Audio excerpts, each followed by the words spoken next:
2025 সালে সোনার দাম এমনভাবে বেড়েছে যা অনেকের হিসাবে বদলে দিয়েছে। কেউ কি কখনো কল্পনা করেছিলেন সোনার ভরি হবে 2.5 লাখ টাকারও বেশি? বাংলাদেশ যখন স্বাধীন হয় সে সময় এক ভরি সোনার দাম ছিল 154 টাকা। তখন আমাদের মাথা পিছু আয় ছিল $70। শেষ সময়ের টাকার অঙ্কে প্রায় 510 টাকা, অর্থাৎ এই অর্থ দিয়ে প্রায় 3 ভরি সোনা কেনা যেত। আর এখন বাংলাদেশের মানুষের মাথাপিছু আয় 3,34,551 টাকা। এই আয় দিয়ে এখন 1.5 ভরি সোনাও কেনা যাবে না। 55 বছরের হিসাব বাদ দিন, 2025 সালের শুরুতে যদি আপনি স্বর্ণে 10 লাখ টাকা বিনিয়োগ করতেন, তাহলে 1 বছর পর এখন তার মূল্য হতো 16 লাখ টাকা, প্রায় 60% লাভ। এত দ্রুত সাধারণত স্বর্ণের দাম বাড়ে না, তাহলে এখন কেন বাড়লো? বিশ্ব অর্থনীতিতে কি হচ্ছে আসলে? যদিও ধারণা ছিল 2026 সালে দাম আরও বাড়বে, কিন্তু দেখা যাচ্ছে একবার বাড়ছে তো দুবার কমছে। প্রশ্ন হচ্ছে, সোনার দাম কি কমবে নাকি ধরাছোঁয়ার বাইরে চলে যাবে? তাহলে আপনারা কি করবেন? প্রাইম ব্যাংক অর্থনীতি অনর্থনীতিতে আজকের আলোচনা বিষয়, সোনা কিনবেন না বেচবেন?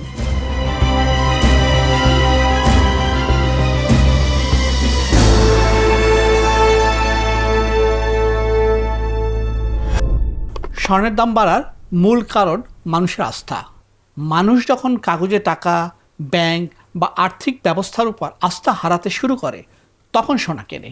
কারণ সরকার টাকা ছাপতে পারে, বন্ডের দাম পড়ে যেতে পারে, মুদ্রার মান কমতে পারে, কিন্তু সোনার প্রতি মানুষের আস্থা সহজে নষ্ট হয় না। আপনারা নিশ্চয়ই শুনেছেন, ভারতের প্রধানমন্ত্রী নরেন্দ্র মোদী গত 10 মে দেশবাসীর প্রতি আহ্বান জানিয়েছেন তারা যেন 1 বছর সোনা না কেনেন, কারণ এতে প্রচুর ডলার ব্যয় হচ্ছে, তাতে কমে যাচ্ছে তাদের বৈদেশিক মুদ্রার রিজার্ভ। এ নিয়ে এখন ব্যাপক হইচই হচ্ছে ভারতে। মার্কিন প্রেসিডেন্ট রুজভেল্ট অবশ্য আহ্বান নয়, সোনা কেনা নিষিদ্ধই করে দিয়েছিলেন। এটাকে বলা হয় ইতিহাসের সবচেয়ে বড় স্বর্ণ ডাকাতি।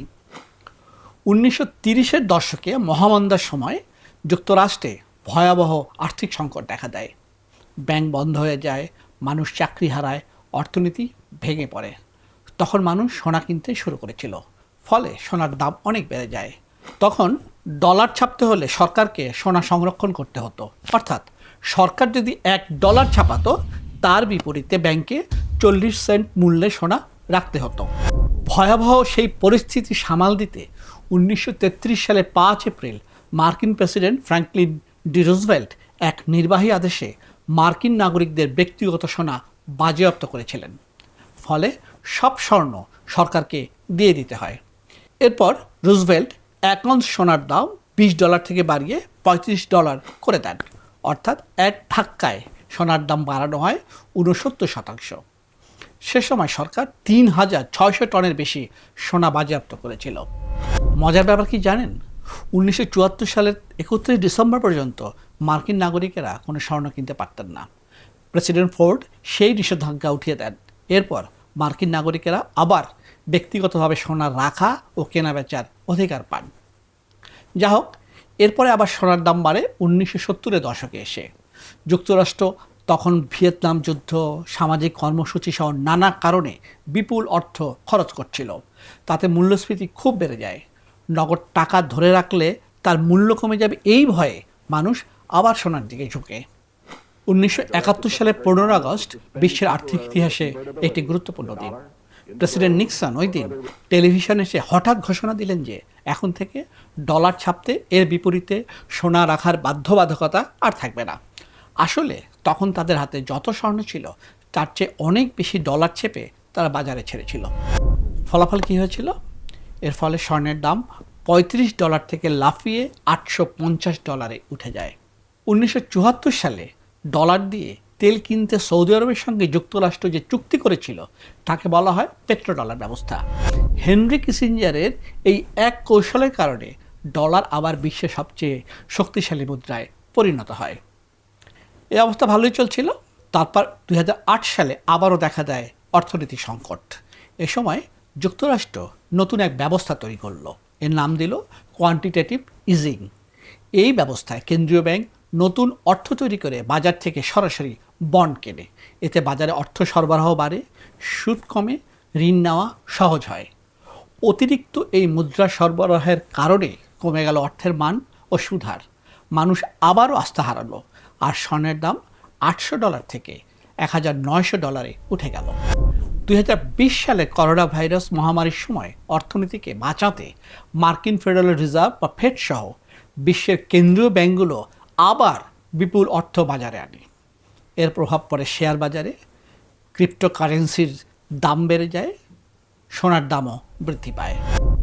আমরা আবার বর্তমান সময়ে ফিরে আসি। যুক্তরাষ্ট্রের জাতীয় ঋণ এখন প্রায় $39 ট্রিলিয়ন কাছাকাছি, যা তাদের মোট জিডিপির তুলনায়ও বেশি। 1 ট্রিলিয়ন মানে 1000 বিলিয়ন। সুতরাং বুঝতেই পারছেন ঋণের বোঝা কত বিশাল। এই ঋণ শুধু কাগজে কলমে থাকা কোনো সংখ্যা নয়, এর সুদ দিতে হয়, পুরনো ঋণ শোধ করতে হয়, আর তা করতে গিয়ে যুক্তরাষ্ট্র সরকারকে প্রায়ই নতুন করে ঋণ নিতে হয়। ঋণের খরচ কম রাখতে দরকার কম সুদ, আর অর্থনীতি যখন চাপে পড়ে তখন কেন্দ্রীয় ব্যাংক বাজারে অর্থ সরবরাহ আরও বাড়ায়।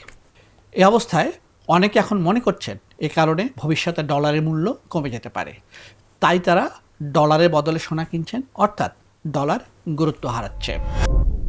অথচ একটা সময় মনে হয়েছিল ডলারকে হারাবে এমন কেউ নেই।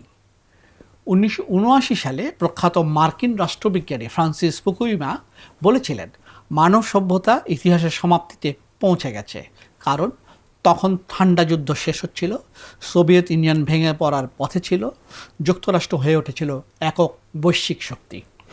1989 সালে বার্লিন প্রাচীর ভেঙে পড়ে। 1991 সালের মধ্যে সোভিয়েত ইউনিয়ন বিলুপ্ত হয়। ফলে যুক্তরাষ্ট্রে কোনো প্রতিদ্বন্দ্বী ছিল না। সবচেয়ে কাছের অর্থনৈতিক প্রতিযোগী জাপানও যুক্তরাষ্ট্রের নিরাপত্তা ও ডলার ব্যবস্থার ভেতরে ছিল, আর চীন তখনও বিশ্ব বাণিজ্য সংস্থায় যোগ দেয়নি। তখন আন্তর্জাতিক বাণিজ্য বাড়ে, ডলারের গুরুত্ব বেড়ে যায়। 1990 থেকে 2007 সালের মধ্যে বিশ্বের দেশগুলোর বৈদেশিক মুদ্রার রিজার্ভের বড় অংশই রাখা ছিল মার্কিন ডলারে, বিশেষ করে মার্কিন ট্রেজারি বন্ডে। 1997-98 সালের এশীয় আর্থিক সংকটের পর অনেক উদীয়মান অর্থনীতির দেশ বুঝতে পারে বিপদের সময় টিকে থাকতে বেশি দরকার ডলারের রিজার্ভ। তাই তারা আরও বেশি ডলার জমাতে শুরু করে। তবে আজকের বিশ্ব 1990-এর দশকের মতো নয়। যুক্তরাষ্ট্রের এখন আর একচ্ছত্র আধিপত্য নেই, বরং বিশ্ব আবার বড় শক্তির প্রতিযোগিতার যুগে ফিরে গেছে। এবার যুক্তরাষ্ট্রের মূল প্রতিদ্বন্দ্বী চীন। প্রযুক্তি, জ্বালানি, শিল্প উৎপাদন, বাণিজ্য, সমুদ্র শক্তি ও বৈশ্বিক প্রভাব সব ক্ষেত্রেই দুই দেশের প্রতিযোগিতা বাড়ছে। অনেক ক্ষেত্রে চীন এখন যুক্তরাষ্ট্রকে ছাড়িয়ে গেছে বা কাছাকাছি পৌঁছে গেছে। চীন বড় শিল্প শক্তি, বড় বাণিজ্য শক্তি এবং বড় নৌশক্তি হিসেবে উঠে এসেছে। এক সময় যুক্তরাষ্ট্র মুক্ত বাণিজ্যের বড় সমর্থক ছিল, কিন্তু সেই যুক্তরাষ্ট্র নিজে ধীরে ধীরে মুক্ত বাণিজ্য থেকে সরে আসছে। পাল্টা শুল্ক তারই প্রমাণ। দেশটির পুরনো জোটগুলোর শক্তিও আগের মতো নেই। অন্যদিকে চীন বহু বছর ধরে এশিয়া, আফ্রিকা, মধ্যপ্রাচ্য ও লাতিন আমেরিকার দেশগুলোর সঙ্গে বাণিজ্য ও বিনিয়োগ সম্পর্ক গড়ে তুলছে। ফলে যুক্তরাষ্ট্র যেখানে দুর্বল হচ্ছে, চীন সেখানে প্রভাব বাড়ানোর সুযোগ পাচ্ছে।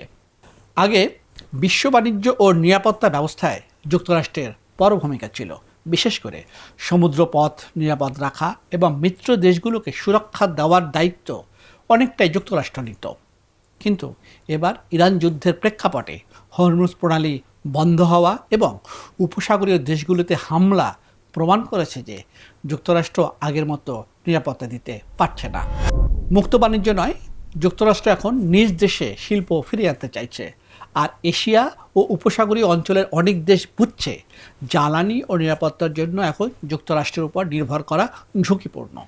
তাই তারা ডলার ও মার্কিন সম্পদের উপর নির্ভরতা কমিয়ে নিজেদের নিরাপত্তা, জ্বালানি ও শিল্পে বিনিয়োগের কথা ভাবছে। এ কারণেই সোনা ও বাস্তব সম্পদের গুরুত্ব বাড়ছে। অর্থনীতিও আগের মতো স্থিতিশীল অবস্থায় নেই। যুক্তরাষ্ট্রে দীর্ঘদিন ধরে মূল্যস্ফীতি বেশি, সরকারের ঋণ ও ঘাটতি বাড়ছে। প্রশ্ন উঠেছে দেশটির কেন্দ্রীয় ব্যাংকের স্বাধীনতা ও নীতি নিয়েও। বাজারে বিপুল অর্থ ঢুকেছে, ফলে ডলার ও কাগজে মুদ্রার ভবিষ্যতের উপরে আস্থা অনেকটাই দুর্বল হয়েছে। এর সঙ্গে বড় ধাক্কা আসে 2022 সালে। তখন রাশিয়ার ডলার ও ইউরো ভিত্তিক বৈদেশিক মুদ্রার রিজার্ভ জব্দ করা হয়। এতে অনেক দেশ বুঝতে পারে ডলার ভিত্তিক ব্যাংকিং ব্যবস্থাকে রাজনৈতিক অস্ত্র হিসেবেও ব্যবহার করা হচ্ছে, সুতরাং ডলার থেকে দূরে থাকো। এই কারণেই স্বর্ণের আকর্ষণ বেড়েছে, কারণ স্বর্ণ নিজ দেশে রাখা যায়, এটি কারো দায় নয়, নিষেধাজ্ঞা বা সম্পদ জব্দের ঝুঁকিও তুলনামূলকভাবে কম। রাশিয়া ও চীন তাদের পুরো স্বর্ণ মজুতি নিজ দেশে রাখে। মূলত 2008 সালের বৈশ্বিক আর্থিক সংকটের পর থেকেই চীন, ভারত, রাশিয়া, তুরস্ক, সৌদি আরব, কাতার, সংযুক্ত আরব আমিরাত, পোল্যান্ডের মতো দ্রুত বর্ধনশীল বা উদীয়মান অর্থনীতির দেশগুলোর কেন্দ্রীয় ব্যাংক ধারাবাহিকভাবে সোনা কেনা শুরু করে। গত 17 বছরে তারা বিপুল পরিমাণ স্বর্ণ রিজার্ভে যোগ করেছে। সামনের দিনগুলোতেও যে সোনার দাম আরও বাড়বে বলে মনে হচ্ছে, এর বড় কারণ কেন্দ্রীয় ব্যাংকের অব্যাহত সোনা কেনা। 2026 সালের প্রথম 3 মাসেই তারা নিট 244 টন সোনা কিনেছে। দাম রেকর্ড ছুঁলেও তারা কেনা বন্ধ করেনি। এতে বোঝা যায় কেন্দ্রীয় ব্যাংকগুলো সোনাকে শুধু বিনিয়োগ হিসাবে নয়, বরং রিজার্ভ সুরক্ষা ও ডলারের বিকল্প নিরাপদ সঞ্চয় হিসাবে দেখছে। এই যে রেকর্ড দামের মধ্যেও কেন্দ্রীয় ব্যাংকগুলো সোনা কিনছে, এটাই কিন্তু বড় সংকেত। তারা দ্রুত লাভের জন্য নয়, বরং রিজার্ভ নিরাপদ রাখা, মুদ্রার ঝুঁকি কমানো এবং ভূ রাজনৈতিক অনিশ্চয়তা মোকাবিলার জন্য সোনার রিজার্ভ বাড়াচ্ছে। যেসব প্রতিষ্ঠান টাকা ছাপে, সুদের হার নির্ধারণ করে, পুরো আর্থিক ব্যবস্থা চালায়, তারা যখন স্বর্ণ কিনতে শুরু করে, তখন এর প্রতি বিশেষ মনোযোগ দেওয়া উচিত। এটি কিন্তু একটি ঐতিহাসিক ঘটনা। একসময় বিশ্বের কেন্দ্রীয় ব্যাংকগুলো ছিল স্বর্ণ বিক্রেতা, আর এখন তারা স্বর্ণ ক্রেতায় পরিণত হয়েছে। টানা 15 বছর ধরে বিশ্বের কেন্দ্রীয় ব্যাংকগুলো নিট স্বর্ণ ক্রেতা। আসলে এটি কাকতালীয় ঘটনা ছিল না, এটি কোনো সাময়িক প্রবণতাও নয়। এটি ছিল কাগজে মুদ্রার স্থিতিশীলতার উপর আস্থাহীনতার প্রাতিষ্ঠানিক ভোট। কেন্দ্রীয় ব্যাংক যখন বড় পরিমাণে সোনা কেনে, তখন বাজারে সহজে পাওয়া সোনার সরবরাহ কমে যায়। সরবরাহ কমলে দামের উপর ঊর্ধ্বমুখী চাপও তৈরি হয়। আবার বিশ্বে এখন পর্যন্ত উত্তোলনযোগ্য সোনার 70 থেকে প্রায় 80% ইতিমধ্যে খনি থেকে তোলা হয়েছে, অর্থাৎ সরবরাহ কমে আসছে। এমন নয় যে এখন সোনার চাহিদা শুধু গয়নার জন্য বাড়ছে, বরং মানুষ নিরাপদ বিনিয়োগ হিসাবেই বেশি সোনা কিনছে। ওয়ার্ল্ড গোল্ড কাউন্সিলের হিসাবে এখন পর্যন্ত বিশ্বে প্রায় 2,20,000 টন সোনা উত্তোলন করা হয়েছে। এর সবচেয়ে বড় অংশ আছে গয়নার আকারে, প্রায় 44%। কেন্দ্রীয় ব্যাংক ও সরকারি প্রতিষ্ঠানের কাছে আছে মোট সোনার প্রায় 18%।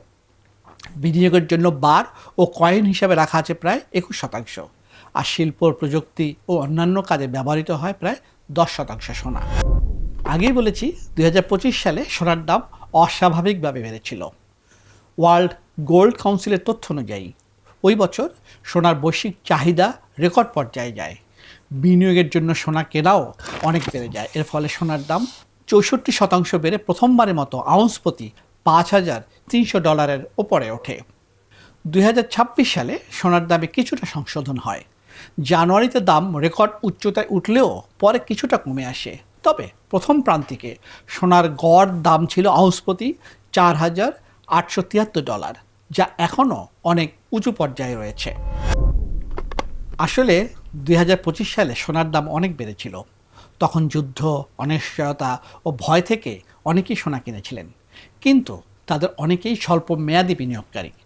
দাম কমতে শুরু করলে তারা সাধারণত ঝুঁকি এড়াতে দ্রুত সোনা বিক্রি করে বেরিয়ে যান। আর তা হতে থাকলে সোনার দামে আবারও বড় সংশোধন বা পতন দেখা যেতে পারে বলে মনে করা হচ্ছে। সাধারণত বড় উত্থানের পর বাজারে এমনিতেই কিছু পতন হয়। এ কারণেই বিশ্লেষকরা বলছেন সোনার দাম আবার $4,100, $3,900 বা এমনকি $3,500 কাছাকাছি নামতে পারে। যদি তাই হয়, তাহলে অনেক দীর্ঘমেয়াদী বিনিয়োগকারী মনে করছেন সেটাই হবে নতুন করে সোনা কেনার সুযোগ। বিশ্লেষকেরা আরও বলছেন সামনের দিনগুলোতে এশিয়ায় সোনার চাহিদাই সবচেয়ে বেশি শক্তিশালী থাকতে পারে। দীর্ঘমেয়াদে সোনার দাম বাড়ার পক্ষে কয়েকটি কারণের কথা এতক্ষণ আলোচনা করলাম। যেমন সরকারি ঋণ বৃদ্ধি, কাগজে মুদ্রার ক্রয় ক্ষমতা হ্রাস, ভূ রাজনৈতিক অনিশ্চয়তা এবং কেন্দ্রীয় ব্যাংকের অব্যাহত স্বর্ণ কেনা। মার্কিন বিনিয়োগ ব্যাংক গোল্ডম্যান স্যাক্স বলছে, সোনার দাম বাড়ার পিছনে শুধু যুদ্ধ বা আতঙ্ক নয়, কেন্দ্রীয় ব্যাংক ও বড় বিনিয়োগকারীদের দীর্ঘমেয়াদী সোনা কেনাই বড় কারণ।